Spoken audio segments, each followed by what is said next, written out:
Y vimos como Judas nos explicó lo que es, digamos, el sistema inmunitario de la iglesia, ¿no? Y esto lo llevo a destacar Judas tres cosas, realmente. Era el cuerpo y corazón de la iglesia, es decir, el evangelio, no como cuerpo y corazón de la iglesia.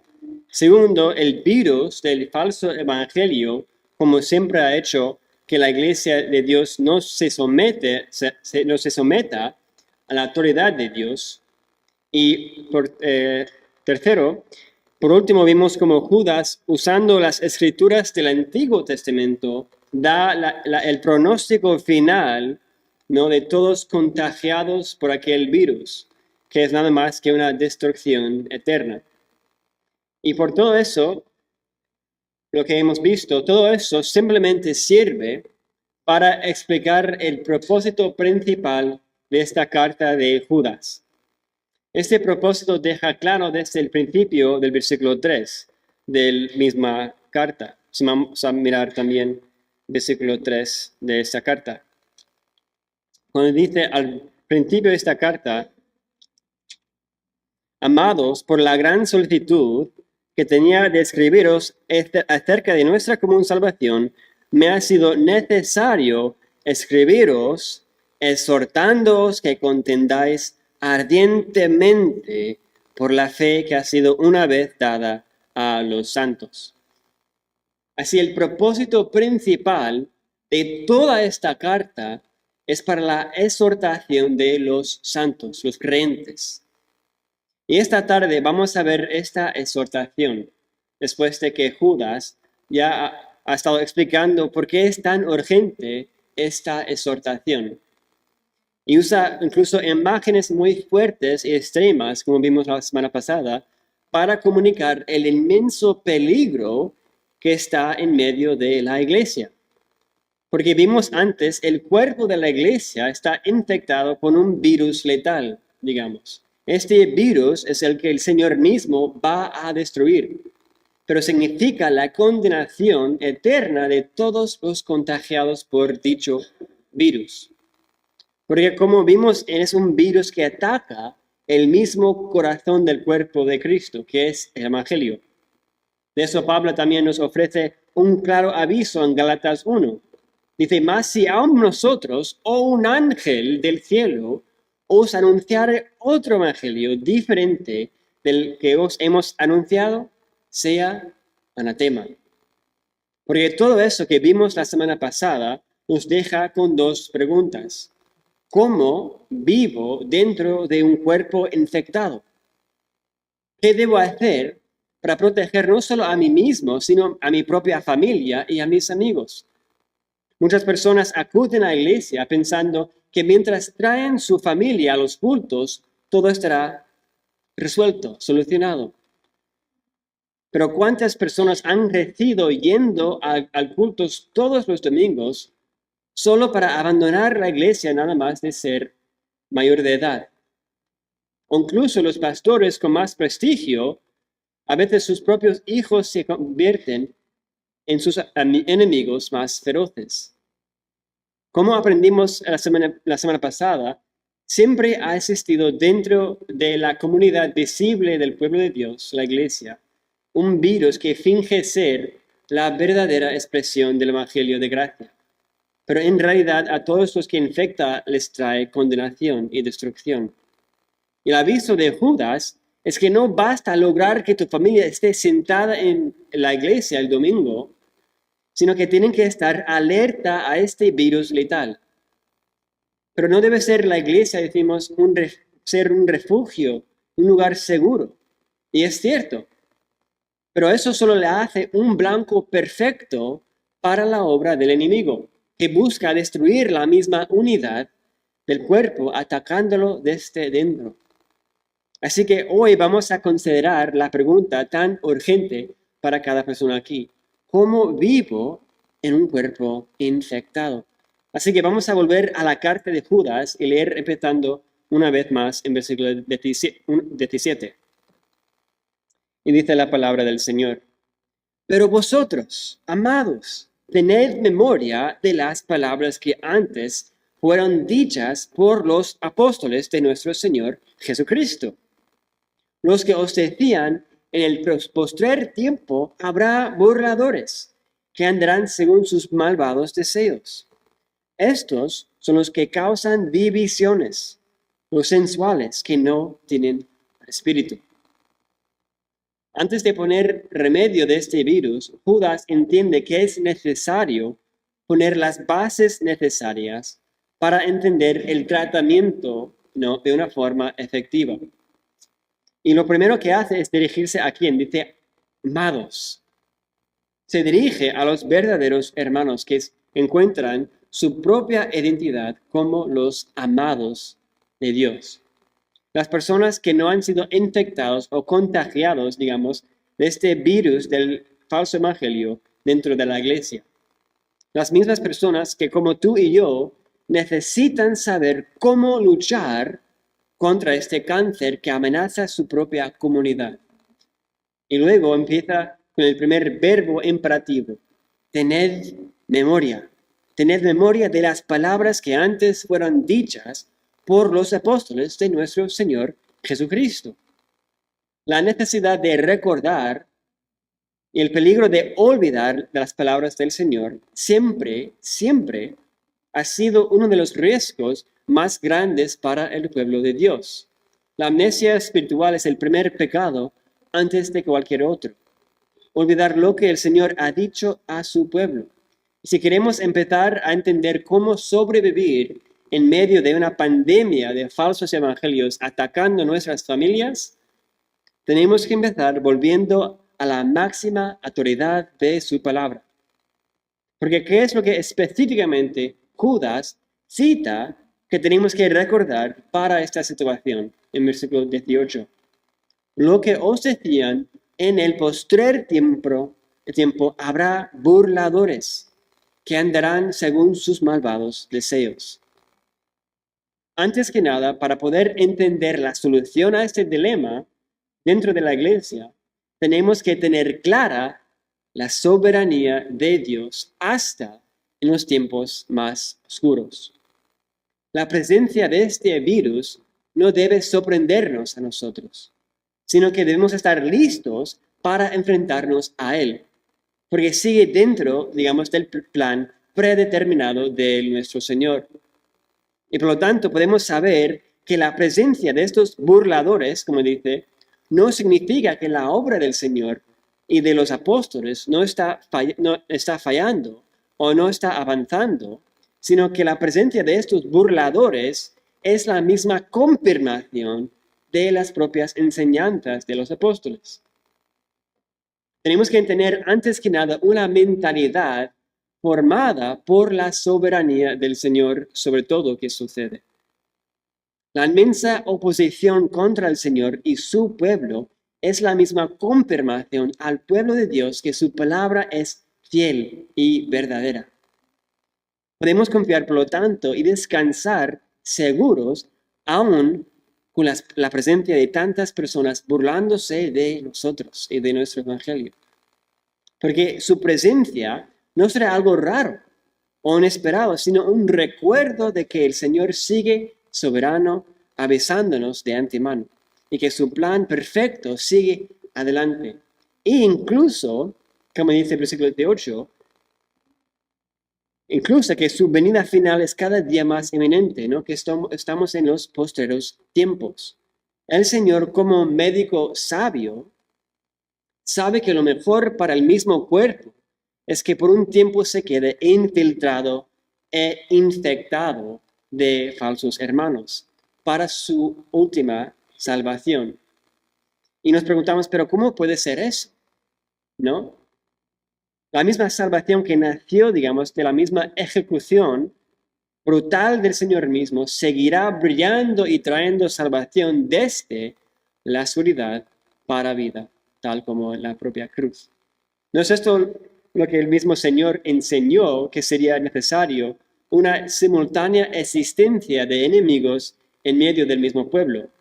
Si miramos, por ejemplo, Mateo capítulo 13, en el Evangelio de Mateo 13, empezando en versículo 24, el Señor dice lo siguiente: Dice, les refirió otra parábola diciendo, el reino de los cielos es semejante a un hombre que sembró buena semilla en su campo. Pero mientras dormían los hombres, vino su enemigo y sembró cizaña entre el trigo y se fue. Y cuando salió la hierba y dio fruta, entonces apareció también la cizaña. Vinieron entonces los siervos del padre de familia y le dijeron, Señor, ¿no sembraste buena semilla en tu campo? ¿De dónde pues tiene cizaña? Él les dijo, un enemigo ha hecho esto. Y los siervos le dijeron, ¿quieres pues que vayamos y la arranquemos? Y él les dijo, no, no sea que al arrancar la cizaña, arranquéis también con ella el trigo. Dejad crecer juntamente lo uno y lo otro hasta la siega. Y al tiempo de la siega os diré a los segadores, recoged primero la cizaña y atadla en manojos para quemarla, pero recoged el trigo en mi granero. Así, en medio de las burlas que habla Judas, incluso que parecen venir desde dentro de la iglesia, que duelen muchísimo más a veces que las burlas que vienen de fuera, pero aún en ese dolor podemos seguir confiados en el plan soberano del Señor. Pero Judas también lo deja claro que estos burladores, esclavos de sus propias pasiones, dice, son de una naturaleza totalmente distinta a la verdadera iglesia de Cristo. En Judas 19 dice, estos son los que causan divisiones, los sensuales, que no tienen al Espíritu.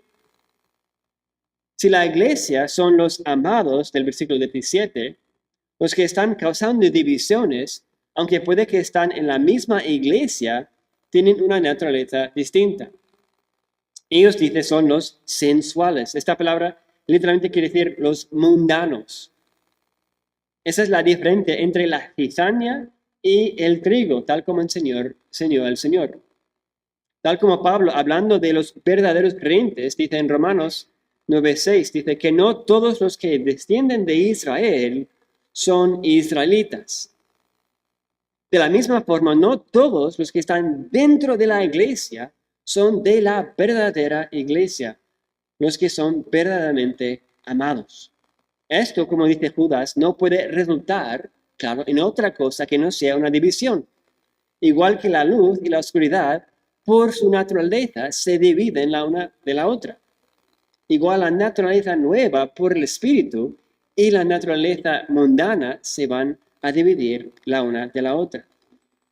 No obstante, el Señor sigue siendo soberano incluso con tantas divisiones. Y a la luz de esta confianza en el Señor, que nos capacita para llevar a cabo el tratamiento para nuestras familias contra este virus. Seguimos leyendo a partir del versículo 20 de la carta de Judas. Pero vosotros, amados, edificando sobre vuestra santísima fe, orando en el Espíritu Santo, conservaos en el amor de Dios, esperando la misericordia de nuestro Señor Jesucristo para vida eterna. Y por fin llegamos al mensaje central de esta carta, la exhortación principal de Judas. Encontramos un solo verbo imperativo, conservaos, y después de dos verbos antes, edificándoos y orando, funcionando como adverbios, ¿no? Explicando cómo se hace. Así que en el corazón y centro de esta carta encontramos esta simple frase y mandato para responder a la enorme magnitud de maldad y peligro. Esta simple frase, conservaos en el amor de Dios. La única solución y la única manera de seguir fieles es conservarse no en el amor de sí mismo, ni en el amor de este mundo, sino al contrario de los sensuales, que dice el versículo 19, nos conservamos en el amor de Dios. El amor del Señor es como la sangre, digamos, vital de la verdadera iglesia, que mantiene la vida del cuerpo entero. Esta sangre fluye de la realidad de quien es Dios manifestado en lo que Él ha hecho en el mismo Evangelio. Esto se ve aún más claro a la luz de 1 de Juan 4, 7 a 9. Dice Juan, amados, amémonos unos a otros, porque el amor es de Dios. Todo aquel que ama es nacido de Dios y conoce a Dios. Y el que no ama no ha conocido a Dios, porque Dios es amor. En esto se mostró el amor de Dios para con nosotros, en que Dios envió a su Hijo unigénito al mundo para que vivamos por él. Judas se dirige tal como Juan a los creyentes como los amados, porque nuestra identidad ha sido íntimamente arraigada en Dios mismo, quien es en sí el amor. Dice Juan, Dios es amor. Entonces, al buscar conservarnos en el amor de Dios, lo que estamos buscando hacer es vivir a la luz de quienes verdaderamente somos. La realidad del amor de Dios es uno de los temas teológicamente más profundos, que es como mirar, de hecho, hacia la misma eternidad, ¿no? La realidad del amor de Dios es uno de los temas más profundos porque es como mirar hacia la misma eternidad. Como dice el pastor Joel Beeke, dice, el amor impregna los atributos de Dios y armoniza con todos ellos. Su santidad, dice, es una santidad amorosa y su amor es un amor santo. El amor, por lo tanto, el amor de Dios es de Él mismo. El amor de Dios no surge de algo fuera de Él, sino que es la misma vida de Dios. Él es amor. Por esto la idea del amor de Dios es tan difícil para nosotros de comprender, porque es un intento de comprender el ser mismo de Dios. Sin embargo, al contemplar la realidad de su amor, contemplamos su propia gloria. No estamos hablando de un tipo de amor simplemente sentimental, sino un amor que da dulzura a todos los atributos infinitos del Dios Todopoderoso. Por lo tanto, encontramos en todo esto, encontramos en Cristo y sobre todo en el Evangelio, acceso a la fuente divina de este amor santo. Y nuestro deber, por lo tanto, es mantenernos, conservarnos bajo esa fuente de su amor. Por eso dice Judas que esa es la única manera que vamos a poder mantenernos firmes en medio de un cuerpo infectado por las influencias del mundo. Solo mantenernos bajo esa fuente de vida, que es en el amor de Dios, podemos alcanzar eso. Vemos a Cristo hablar de esta fuente del amor que nace del Padre en Juan 15. Dice, como el Padre me ha amado, así también yo os he amado. Permaneced en mi amor. Igual como Judas, conservaos en el amor de Dios. Una vez más, vemos que nuestro deber es permanecer, como dice Judas, conservarnos en este amor. El mismo amor que ha habitado en la gloria de la Trinidad desde la eternidad pasada. En este mundo en que tantísimas cosas luchan contra nuestras afecciones, prometiéndonos propósito, prometiéndonos identidad en cosas temporales, y aunque estamos diariamente engañados, nada aquí en la tierra puede satisfacer el anhelo eterno de nuestros corazones. La culpabilidad y vergüenza que existe en nuestros corazones no va a desaparecer aún con miles de distracciones, de miles de diversiones. Solo en el amor de Dios existe la paz en que nuestros corazones encuentran su descanso. Tal como dice Agustín de Hipona, nos has hecho, Señor, para ti, ¿no? Y nuestro corazón está inquieto hasta que descanse en ti. Dado todo esto, nuestra prioridad, hermanos, nuestra prioridad máxima para nosotros y para nuestras familias y nuestros hermanos es activamente, de manera proactiva, buscar mantenernos en su amor. Ya que su amor es la raíz de quienes realmente somos. Por lo tanto, hemos de hacer todo lo posible para promulgar la realidad de su amor, para mostrar que somos realmente quien decimos que somos, para vivir a la luz de su poder en medio de la oscuridad en medio de la decepción, que es cada vez más predominante. Pero no es suficiente tener el compromiso de conservarse, sino necesitamos saber cómo. ¿Cómo llevamos esto a cabo? ¿Cuál es la manera práctica de permanecer bajo esta fuente del amor de Dios, el corazón y vida de la iglesia?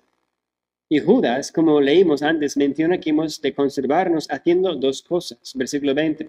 Edificándoos sobre vuestra santísima fe y orando en el Espíritu Santo, conservaos en el amor de Dios. Lo primero que Judas destaca es que nos conservamos edificándonos sobre nuestra santísima fe. En el versículo 3 de esta carta, Judas ya ha mencionado esta fe que ha sido una vez dada a los santos por medio de los profetas y apóstoles. Por lo tanto, la primera base para permanecer en el amor de Dios es permaneciendo en las escrituras de los profetas y apóstoles. Solo podemos mantenernos fieles en las tormentas más feroces por mantener la prioridad de la palabra de Dios en nuestras familias como una palabra viva, con la autoridad máxima sobre nosotros. La Biblia, las escrituras, debe tener, por lo tanto, un papel central en nuestra experiencia del amor de Dios. ¿Juegan las escrituras un papel extraordinariamente relevante en tu forma de percibirte a ti mismo, el mundo que te rodea? Conoce tu propia familia, la centralidad de las mismas escrituras para conocer y experimentar el amor de Dios diariamente. Pero igual que al edificar un muro, no basta solo tener los materiales. Los materiales en las manos de un albañil no resultará en una verdadera edificación del muro. Sin embargo, si doy los mismos materiales a alguien que no sabe nada de albañilería, no van a alcanzar probablemente nada, sino ser más que un peligro a sí mismo. Pero por esto, Judas menciona al segundo elemento necesario, dice, orando en el Espíritu Santo. La única manera que podemos conservarnos en el amor de Dios no es solo por definir el amor de Dios, sino tenemos que experimentar la realidad de su amor por el poder de su Espíritu. Como mencionamos antes por la mañana, como dijo Edwards, saber que la miel es dulce no es lo mismo que experimentar esa dulzura al probarla. Y por esas dos cosas podemos realmente permanecer bajo la fuente del amor de Dios, por las Escrituras y por el Espíritu Santo, orando para que nos revele la realidad, nos ilumina nuestras almas al amor de Dios verdadero. El salmista, por ejemplo, no nos dice que hemos de solo saber que Dios es bueno, igual como Edwards habla de probar la realidad de Dios como la miel, dice el salmista, gustad y ved que es bueno Jehová. Experimentas, por lo tanto, la dulzura del amor de Dios. El mismo amor de Dios que dice Pablo ha sido derramado en nuestros corazones porque el Espíritu Santo. Y es desde esa experiencia de Dios que nos dice el versículo 21 de Judas, esperamos la misericordia de nuestro Señor Jesucristo para vida eterna.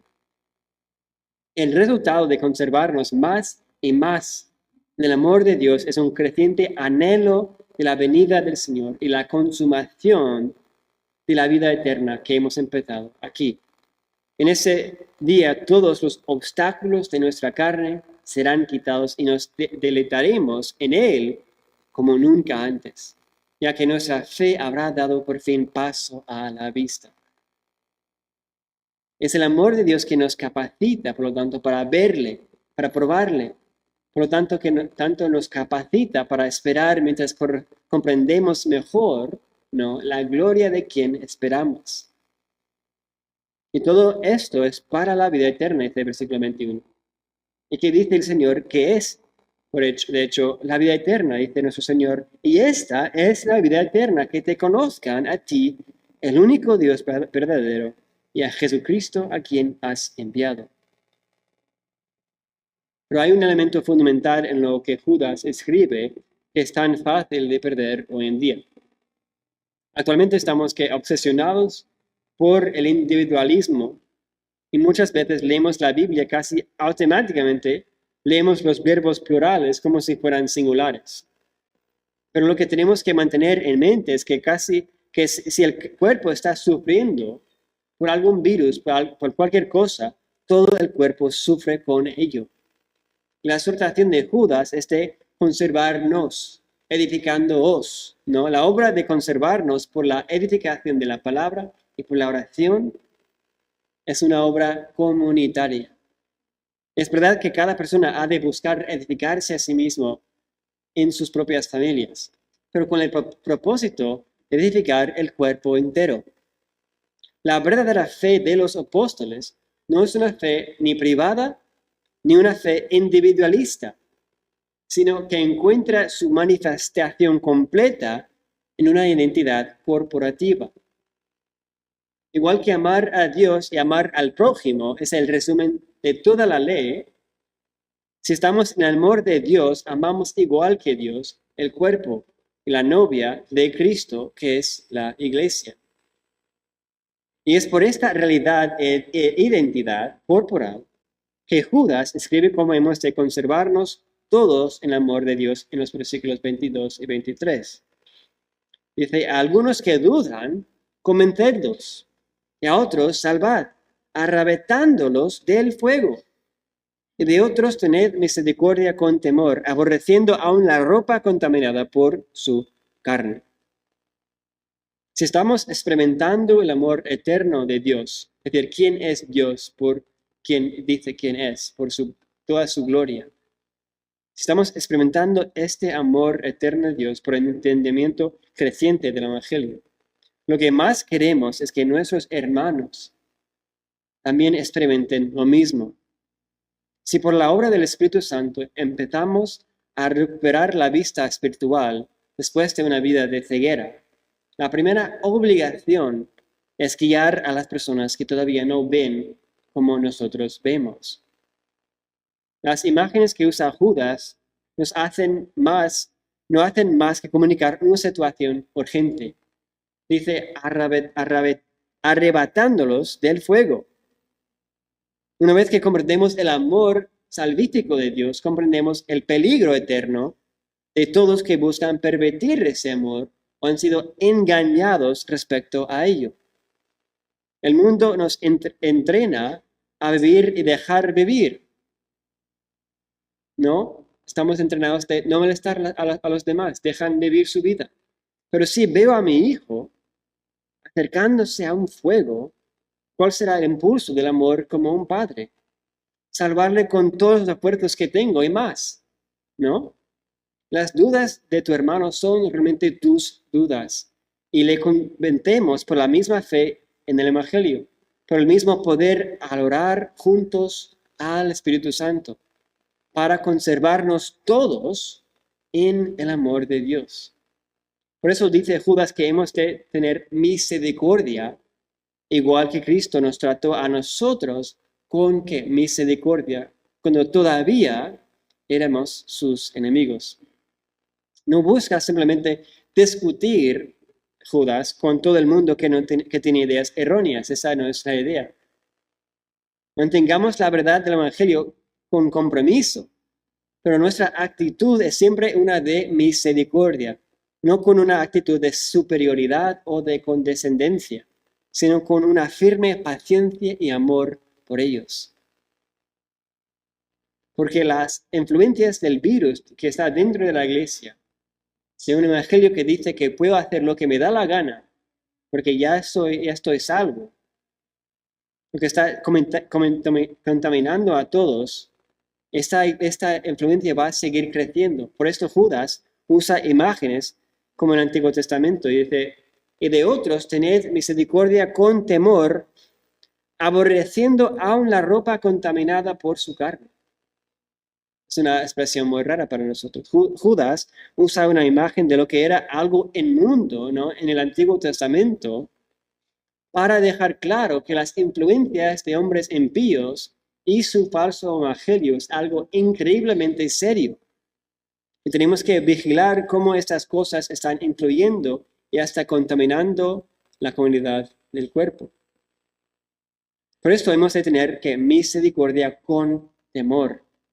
Las dos cosas tienen que ser presentes.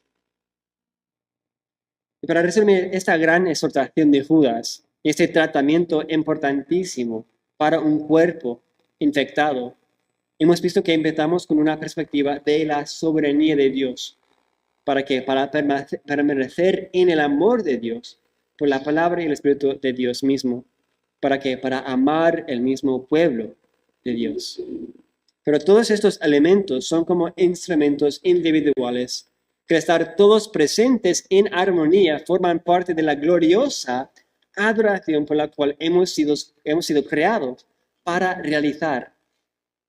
Si de verdad vemos a Dios como soberano, le amamos. Y si de verdad le amamos, le adoramos. Y por eso Judas acaba su carta con una de las doxologías más ricas, quizás de todas las escrituras.